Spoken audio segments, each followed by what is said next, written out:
ఆరాధనలో యోసేపు జీవితము ఎంతో భారాలతో కూడిన జీవితం. The life of Joseph with much burdens. అదే చూసాం. ఆ భారాలన్నీ తొలగించి యోసేపుని ఏం చేశాడు? దేవుడు గొప్ప చేశాడు. మనల్ని కూడా అదే చేశాడు. అందుకని ఇక్కడ ఈ 55వ కీర్తనలో దావీదు కూడా ఇలాంటి పరిస్థితుల నుంచే విమోచింపబడి ప్రభువును ఆరాధిస్తూ వచ్చాడు. ఇక్కడ మనం ప్రభు బలలో చూడండి. ఇప్పుడు కిందకు వస్తే 23వ వచనంలో, 23వ వచనం చివరి మాట ఈ అధ్యాయంలో, Psalm number 55 verse 23 last line, నేనైతే నీ యందు నమ్మికయుంచి ఉన్నాను. చూడండి, ఇక్కడ ఈ నేనైతే అనేది చాలా గొప్ప మాట. నేనైతే ఫరయాం. మీ సంగతి ఏమో నేనైతే. ఈరోజున ప్రభువు కోరుకునేది కూడా ఇదే. విశ్వాస జీవితంలో నువ్వైతే ఎలా ఉంటావు? అందుకని యోసేపు కూడా ఏం చేశాడు? ఆ పాపము చేసే అవకాశం వచ్చినప్పుడు ఆ స్త్రీ ఎంతగానో తనను వేధించి శోధించినప్పుడు ఏమన్నాడు? నేనెట్లు దేవునికి వ్యతిరేకంగా ఈ దుష్కార్యాన్ని how I am will do that. నేను ఎలా చేస్తాను? అది నేను చేయలేను. నువ్వైతే ఏం చేస్తావు? ఈరోజు ప్రభు బల్ల దగ్గర నీకు కూడా ఎన్నో శోధనలు వస్తాయి, నీకు కూడా ఎన్నో ఇట్లాంటి పరిస్థితులు వస్తాయి. నువ్వైతే ఏం చేస్తావు? ఈరోజు నా బల్ల దగ్గర నువ్వైతే. అందుకని ఇక్కడ భక్తుడు యథార్థంగా చెప్తున్నాడు, ప్రభువా నేనైతే. అందరి సంగతి ఎలా ఉన్నావు ప్రభువా? నేనైతే. అందుకని విశ్వాసం ఎప్పుడు కూడా మనం ఎలాంటి పరిస్థితిలో ఉన్నా మనము యేసు ప్రభు మన స్థితిలో ఉంటే ఆ పని చేస్తాడా చెయ్యడా అన్నట్లుగా మనం ఉండాలి. ఏదైనా కష్టము, ఇబ్బంది, ఎలాంటి పొరపాటు, ఎలాంటి పరిస్థితి వచ్చినా ప్రభువు నా స్థానంలో ఉంటే ఆయన ఎలా ఉంటాడు అన్నట్లుగా మనం ఉండాలి. అందుకని ఇక్కడ అంటున్నాడు, నేనైతే నీ యందు. ఈరోజు ఇక్కడ క్లుప్తంగా ప్రభు బళ్ళ దగ్గర ముగించక ముందు నేనైతే అనే అనుభవం, ఫర్ ఐ యామ్, ఎంత బాగుందండి. నేనైతే బట్ ఐ విల్ అంటున్నాడు. కానీ ఇక్కడ ఇంకొక మాస్టర్లో ఫర్ ఐ యామ్, నేనైతే, ఫర్ మీ, నాకైతే. చూడండి, ఇక్కడ 7 విషయాలు చూసే ముందు నీ యందు నమ్మిక అనుకుని చాలాసార్లు ఇదే చెప్తాం. మొట్టమొదట దేవుని దగ్గర నుంచి రిసీవ్ ఏదన్నా చేసుకోవాలంటే మనం ఎలా ఉండాలంటే గివింగ్ అనేది ఉండాలి. గివింగ్ అనేది ఉన్నప్పుడు ఆటోమేటిక్గా నువ్వు రిసీవింగ్ అనేది చేసుకుంటావు. గివింగ్ అనేది లేకుండా రిసీవింగ్ అనేది ఉండదు. నువ్వు దేవునికి ఇవ్వాలి. ఏమి ఇవ్వాలి? ఇక్కడ మనం చూస్తే ఈ కీర్తన అంతా ఈ కష్టాల్లో, ఈ బాధల్లో దావీదు దేవునికి ఏమి ఇచ్చాడంటే మనం ఎప్పుడు గుర్తుపెట్టుకోవాలి. 7 స్టెప్స్ ఆఫ్ గివింగ్. అప్పుడప్పుడు నేను గుర్తు చేస్తూ ఉంటా. మొట్టమొదటి దేవునికి ఇవ్వాల్సింది ట్రస్ట్ గివింగ్. నీ యందు నేను నమ్మిక. నువ్వు నమ్మిక ఉంచావు అంతే. నువ్వు గివింగ్. ఇంకెన్ని పరిస్థితులు వచ్చినా నువ్వు సిగ్గుపడవు. ఫెయిల్యూర్స్ వచ్చినా, అవమానాలు వచ్చినా, ఇబ్బందులు వచ్చినా నువ్వు ఆయన ఎందుకు నమ్మిక ఉంచావు. కాబట్టి ఒక దినం వస్తుంది, ఆ దినం నిన్ను హెచ్చిస్తాడు, ఆ దినము నిన్ను గొప్ప చేస్తాడు, ఆ దినము నీకు విజయం ఇస్తాడు. ఏ గివింగ్ అంటే ఇది ట్రస్ట్ గివింగ్. రెండవది దేవునికి ఇవ్వాల్సింది టైం గివింగ్. ఏమిటంట చెప్పండి? Time giving. దేవునికి మన సమయాన్ని ఇవ్వాలి. మన సమయాన్ని అంటే ఉదయాన్నే ఎంత సమయం దేవునితో గడుపుతున్నావు? దేవుని సమయం దేవునికి ఇస్తే దేవుడు ఎప్పుడు నిన్ను కోపడ్డు, నిన్ను ఆయన బాధ పెట్టడు. ఆయన టైం ఆయనకి ఇచ్చేయాలి. నువ్వు ఎంత సమయం దేవునితో గడపగలుగుతావో డే అవర్స్లో తన తలాంతులు ఎవరికి ఇవ్వాలి చెప్పండి? ఎవరికి ఇవ్వాలి? ప్రభువుకు. నీ తలాంతులు ప్రభు కొరకు ఉపయోగించు. అధికారం కానీ అది ప్రభువుకి, ప్రభు ప్రజలకు ప్రభు సన్నిధికి ఉపయోగపడాలి. Trust giving, time giving. నాలుగోది ట్రూత్ గివింగ్. ఎప్పుడు సత్యాన్నే చెప్పాలంట. నీ మెడలో హారముగా సత్యము, ఇది ముఖ్యమైనది. ఇదన్నది చెప్పండి. నాది మొట్టమొదటి ట్రస్ట్ గివింగ్, నమ్మిక ఉంచాలి. గివింగ్, సమయం ఇవ్వాలి. మూడవది టాలెంట్ గివింగ్, ట్రూత్ గివింగ్.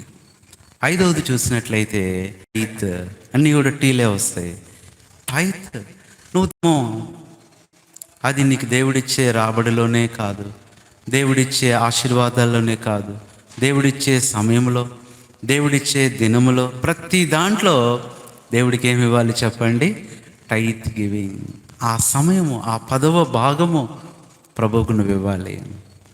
ఇది ఎన్నోది చెప్పండి? ఎన్నోది? ఐదవది.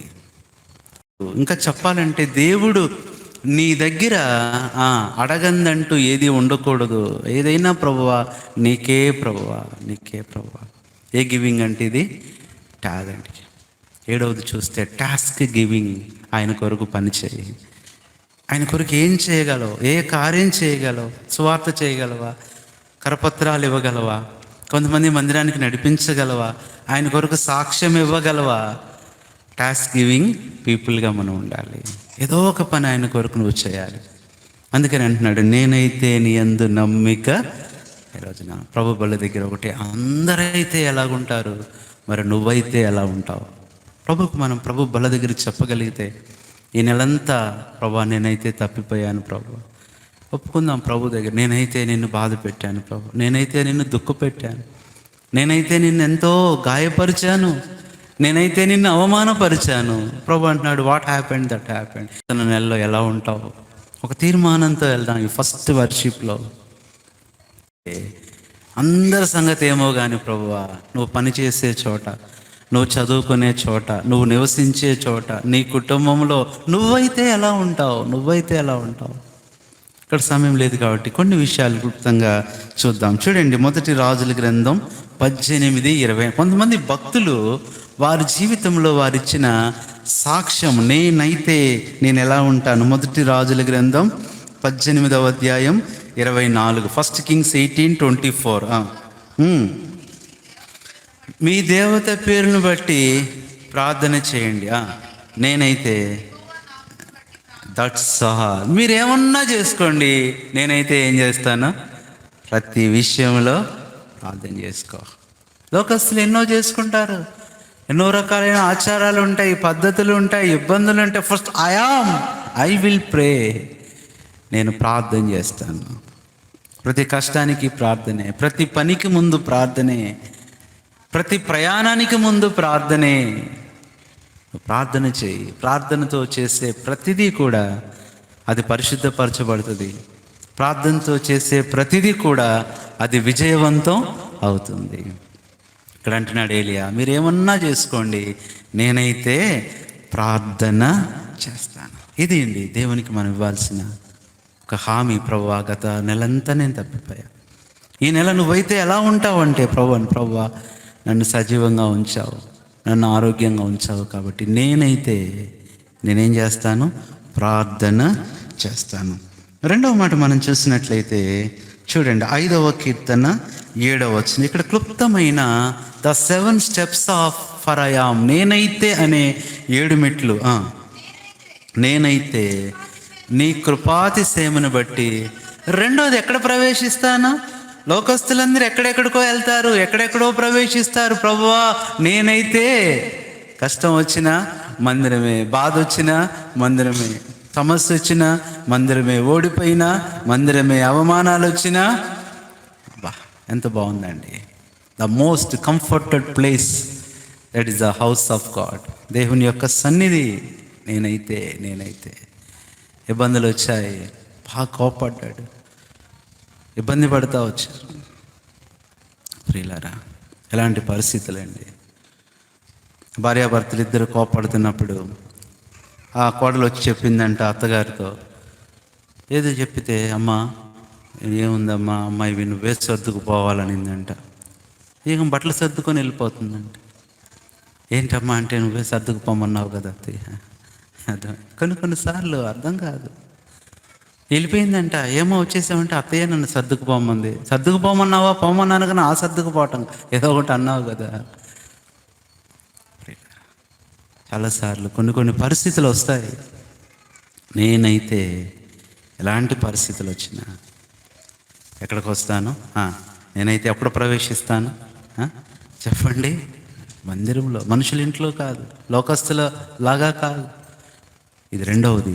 నేనైతే ప్రార్థన, రెండవది నేనైతే మందిరం, మూడవది మనం చూస్తే చూడండి 75వ కీర్తన 9వ వచనం. ఈ రోజున ఈ నూతన నెలలోకి ప్రవేశించక ముందు కొన్ని స్టేట్మెంట్స్ దేవునికి మనం మాట ఇద్దాం. ప్రభా, ఈ 8 నెలలు అయిపోయింది ప్రభా, ఈ 9వ నెల అయినా సరే చదవండి. నేనైతే నిత్యము ఆయన స్తుతిని, అంతే, నేనైతే స్తుతిస్తాను, అంతే, నేనైతే స్తుతిస్తాను. అందరూ నిన్ను బాధ పెడతారేమో ప్రభువా, అవమానాలు వచ్చినప్పుడు, ఇబ్బందులు వచ్చినప్పుడు అందరు నిన్ను ఇసికిస్తారేమో, నిన్ను దూషిస్తారేమో, నిన్ను అవమానపరుస్తారేమో, నిన్ను నిందిస్తారేమో. నేనైతే ఏం చేస్తాను? నిన్ను స్తుతిస్తాను. కష్టాల్లో అయిన అదే అన్నాడు యోబు. ఏమన్నాడు? యెహోవా ఇచ్చెను, యెహోవా తీసుకొని, యెహోవా నామమునకు స్తుతి కలుగును. నేనైతే స్తుతిస్తాను ప్రభువా. ఇది 3వ అనుభవము. 4 ఎన్ని చేసి ఇదన్నది చెప్పండి. 3. 4వది మనం చూస్తే చదవండి దయచేసి ఒక మాట. 13వ కీర్తన 5వ వచనం. 13:5 చదవండి. 13వ కీర్తన. నేనైతే నీ కృపయందు నమ్మిక ఉంచి ఉన్నాను. That's all. నేనైతే హర్షిస్తాను ప్రభువా. ఎంత బాగుందండి. నేనైతే నీ రక్షణ విషయమై, దేని గురించి మనం అతిశయించాలంటే కేవలం దేవుడిచ్చిన రక్షణను బట్టే, అంతకు మించేది లేదు. మన చదువును, మన ఉద్యోగము, మన గొప్పతనాన్ని దేన్ని బట్టి మనం అతిశయించాల్సిన అవసరమో త్వరగా వచ్చి కూర్చోబాబు. కాబట్టి ఏంటంట? నేనైతే హర్షిస్తాను. హర్షించే వారంగా ఉండాలి. ఇది 4వది. 5వ మాట చూడండి. నేనైతే అనే అనుభవంలో చూడండి 17వ కీర్తన 15వ వచనం. 17:15. నేనైతే నీతి గలవాడునాయ్, అది నీతి గలవాడుగా నేను జీవిస్తాను ప్రభువా. నీ ముఖ దర్శనమే నేను చేస్తాను. మనుషుల ముఖం చూడను, మనుషుల మీద ఆధారపడిన ప్రభువా, మనుషుల్ని నమ్ముకోను ప్రభువా, మనుషులను నేనైతే, ఎంత బాగుందండి, నేనైతే నీతి గలవాడునై జీవిస్తాను. The 5th statement. నేనైతే ప్రభు అదే అడుగుతున్నాడు. లోకమంతా నాకు దూరం అయిపోతున్నారు, లోకమంతా పాపంలోకి వెళ్ళిపోతున్నారు, నువ్వైతే ఎలా ఉంటావు ప్రభా? నేనైతే నీతి గలవాడునై జీవిస్తాను. 6వది కూడా చూస్తే 6వ మాట కూడా చూడండి. దేవుని వాక్యంలో నుంచి ఒక మాట చదవండి. అపోస్తుల కార్యముల గ్రంథము 21వ అధ్యాయము 13వ వచనం. యాక్ట్స్ 21:13. అపోస్తుల కార్యములు 21:13. పౌలు, ఇదెందుకు మీరు ఏడ్చి నా గుండె బద్దలు చేసేదరేలా, నేనైతే యేసు నామము నిమిత్తము యెరూషలేములో బంధింపబడుటకు మాత్రమే కాదు, చనిపోవుటకును సిద్ధముగా. ఎంత బాగుందండి. చనిపోవటానికి కూడా ఎలా ఉన్నాడంట? సిద్ధంగా. ఇదెన్నోది చెప్పండి? 6వది. నేనైతే శ్రమ పడటానికి సిద్ధంగా ఉన్నా. దేవుని కొరకు ఎన్నో వస్తాయి, ఎన్నో ఇబ్బందులు వస్తాయి, అవమానాలు వస్తాయి, శ్రమలు వస్తాయి. ప్రభు అడుగుతున్నాడు, నువ్వు రెడీగా ఉన్నావా? Are you ready for the sufferings? అందుకనే భక్తులందరూ వారి జీవితాల్లో చూస్తే ఆ ప్రత్యేకతను కాపాడుకున్నారు. నోవహ దినాల్లో అందరూ దేవునికి అవిధేయులైపోయారు. కానీ నోవహు అన్నాడు, నేనైతే నీతి గలవాడిగా నేను జీవిస్తాను ప్రభువా.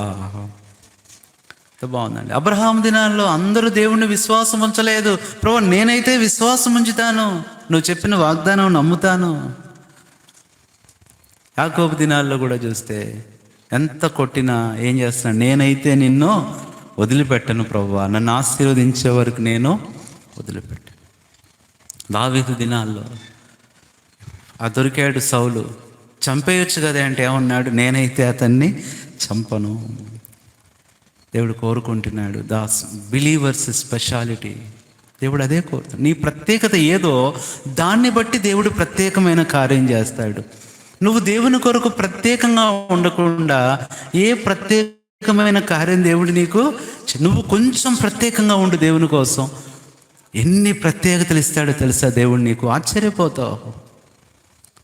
ప్రత్యేకంగా జీవించినప్పుడే ప్రత్యేకమైన దీవెనలు నువ్వు పొందుతావు. లేకపోతే దినాలు గడిచిపోతాయి, సంవత్సరాలు గడిచిపోతాయి, ప్రయోజనం ఉండదు. ఈరోజు దేవుడు కోరుకుంటుంది, నువ్వు ప్రత్యేకంగా ఉంటున్నావా? పౌలు అన్నాడు, నేనైతే చనిపోవటానికి కూడా సిద్ధంగా ఉన్నాను. 7వది చివరి మాటే మనం చదువుకున్న వాక్య భాగం, కీర్తన 55:23 చివరి మాట, నేనైతే నీ యందు నేను నమ్మిక ఉంచాను ప్రభువా. ఏం వచ్చినా కానీ ఇక నాకు దిగులు లేదు ప్రభువా. ఎలాంటి పరిస్థితులు వచ్చినా నాకు భయం లేదు ప్రభువా. నీ యందు నమ్మిక ఉంచున్నా, అందుకు ఆయన యందు నమ్మిక ఉంచువాడు సిగ్గుపడడు.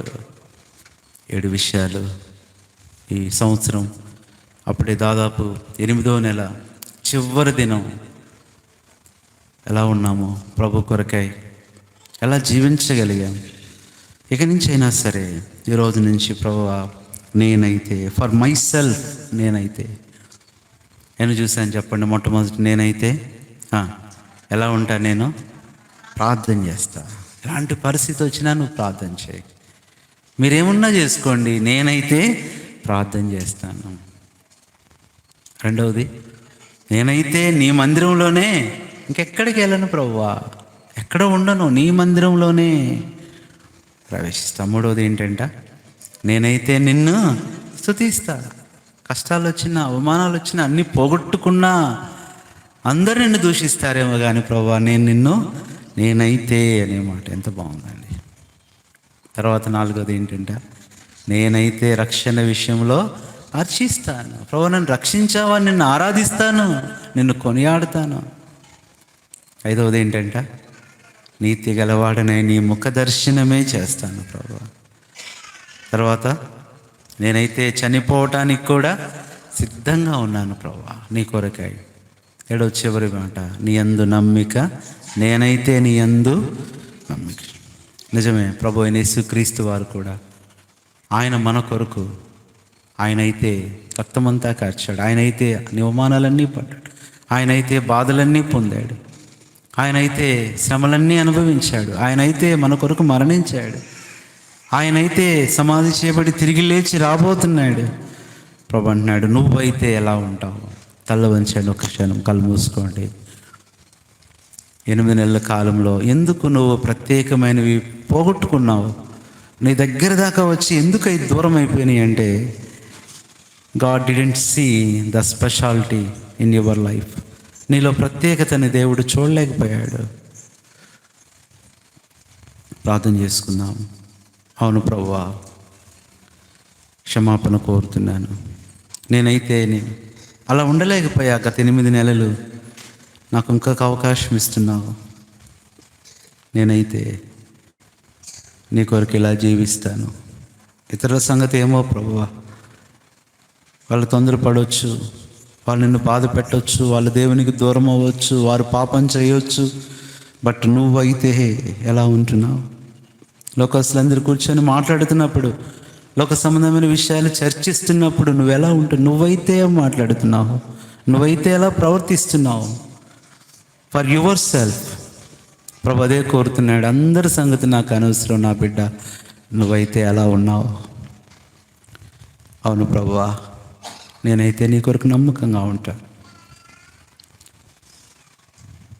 దేవుని యందు నమ్మిక ఉంచాడు, నిన్ను నమ్మాడు, అందుకని రక్షించాడు. నిన్ను నమ్మాడు, అందుకని నీకు ఈ జీవితం ఇచ్చాడు. నిన్ను నమ్మాడు కాబట్టి ఈ చదువు ఇచ్చాడు. నిన్ను నమ్మాడు కాబట్టి ఈ ఉద్యోగం ఇచ్చాడు. నిన్ను నమ్మాడు కాబట్టి ఈ కుటుంబం ఇచ్చాడు. నిన్ను నమ్మి ఈ బిడ్డలను ఇచ్చాడు, ఈ తల్లిదండ్రులను ఇచ్చాడు. అంతేనా అంటే, నిన్ను నమ్మి దేవుడి రక్షణ ఇచ్చాడు. నువ్వైతే ఎలా ఉంటావు ప్రభు కొరకు? నూతన నెలలో ప్రవేశించకముందు అందరి సంగతి ఏమో ప్రభు, మీరెవరినైనా ఆరాధించండి. బయలును ఆరాధిస్తారా, దేవతలను ఆరాధిస్తారా? నేనైతే యెహోవా నామమున ప్రార్థన చేస్తాను. దావీదును చూసాం, ప్రత్యేకత. ఏలియాను చూసాం, ప్రత్యేకంగా ఉన్నాడు. అబ్రహాం ప్రత్యేకంగా ఉన్నాడు. నోవహు ప్రత్యేకంగా ఉన్నాడు. యోసేపు ఎంత ప్రత్యేకంగా ఉన్నాడు. అపోస్తలుడైన పౌలు ప్రత్యేకంగా ఉన్నాడు. దానియేలు ప్రత్యేకంగా ఉన్నాడు. God wants to see the speciality in your life coming days. దేవుడు నీలో ఏదో ఒక ప్రత్యేకత చూడాలనుకుంటున్నాడు. నీ కొరకు ప్రత్యేకమైనది ఏదో దాచిపెట్టాడు. ఆ ప్రత్యేకమైన జీవితం జీవిద్దాం ప్రభువు కొరకే. అందరిలాగా కాదు. A special life among all the people. దేవుడు అప్పుడే నీకు అందరిలో ఆ ప్రత్యేకతని ఇస్తాడు. బైబిల్ అదే చూసాము. ఎవరైతే ప్రత్యేకంగా ఉన్నారో వారినే కాపాడాడు, వారినే రక్షించాడు. నశించిపోకుండా వారినే దేవుడు సంరక్షించాడు, వారినే హెచ్చించాడు, వారినే గొప్ప చేశాడు. ఆ ప్రత్యేకత ఉంది కాబట్టే అంతమంది ఉన్న దావీదే రాజు అయ్యాడు. ఆ ప్రత్యేకత ఉంది కాబట్టే అంతమంది కుమారులు ఉన్నా యోసేపు ఒక్కడే అధికారి అయ్యాడు. ప్రత్యేకతను కాపాడుకుందాం. ఇంతకుముందు ఎంత ప్రత్యేకంగా ఉండేదానివి దేవుని కొరకు, but you lost your speciality. We will regain that. ప్రభా, నా ప్రత్యేకతను మరలా నేను కాపాడుకుంటా. నీ ప్రత్యేకతను చూసి దేవుడు ఎంత సంతోషించేవాడు. నా బిడ్డ ఇంత ఇదిగా ఉంటుంది, లేదా అందరిలాగా ఉండట్లేదే అనుక్షణం దేవుడు నిన్ను గమనిస్తున్నాడు. అయిపోయింది, ఏదో అయిపోయింది ప్రభా, ఇక్కడి నుంచి నీ కొరకు ప్రత్యేకంగా జీవిస్తాను. ఆ పాపం, ఆ లోకం, ఆ శాపం, ఆ ఆచారాలు, ఆ సాంప్రదాయాలు, లోక సంబంధమైన ఆ పరిస్థితులు నన్ను అంటనివ్వను ప్రభువా. I will live a special life for you అని చెప్పు. దేవుడు ఎంత సంతోషిస్తాడు. ప్రభు అంటాడు, I will give you A special package for you. నేను నీకు ఒక ప్రత్యేకమైనది ఇస్తాను. ఆయన నీ కొరకు దాచిపెట్టిన మేలు ఎంతో గొప్పది. నీ కొరకు సిద్ధపరిచిన మేలు ఎంతో గొప్పది. ఆయన నీ కొరకు చేయాల్సినవి, చేస్తానన్నవి, చెయ్యబోయేవి కంటికి కనపడలా, చెవికి వినపడలా, హృదయానికి గోచరం కాలేదు. ఇలాంటి పరిస్థితులు దేవుడు ఇంతగా సహాయపడితే ప్రభు కొరకే ప్రత్యేకంగా ప్రత్యేకతను కోల్పోయావేమో. ప్రభు కొరకు మరలా ఆ ప్రేమను కోల్పోయావు, ఆ విశ్వాసాన్ని కోల్పోయావు, ఆ నమ్మకత్వాన్ని కోల్పోయావు, ఆ పరిశుద్ధతను కోల్పోయావు, ఆ ప్రార్థనా జీవితాన్ని కోల్పోయావు, ఆ సాక్ష్యాన్ని కోల్పోయావు. Still God loves. అయినా దేవుడు నిన్ను ప్రేమిస్తూనే ఉన్నాడు. Still God gives you time. దేవుడు ఇంకా నీకు సమయం ఇస్తున్నాడు. ఒకటే అడుగుతున్నాడు, you live a special life for me. నువ్వు నా కొరకు ప్రత్యేకంగా జీవించగలవా? The answer is yes Lord, I will live a special life for you. అందరిలా కాదు ప్రభు, అందరిలా కోపం తెచ్చుకోమాకు, అందరిలా అసహించుకోమాకు, అందరిలా కోప్పడమాకు, అందరిలా దేవునికి దూరం అయ్యమాకు, అందరిలా విసుక్కోమాకు.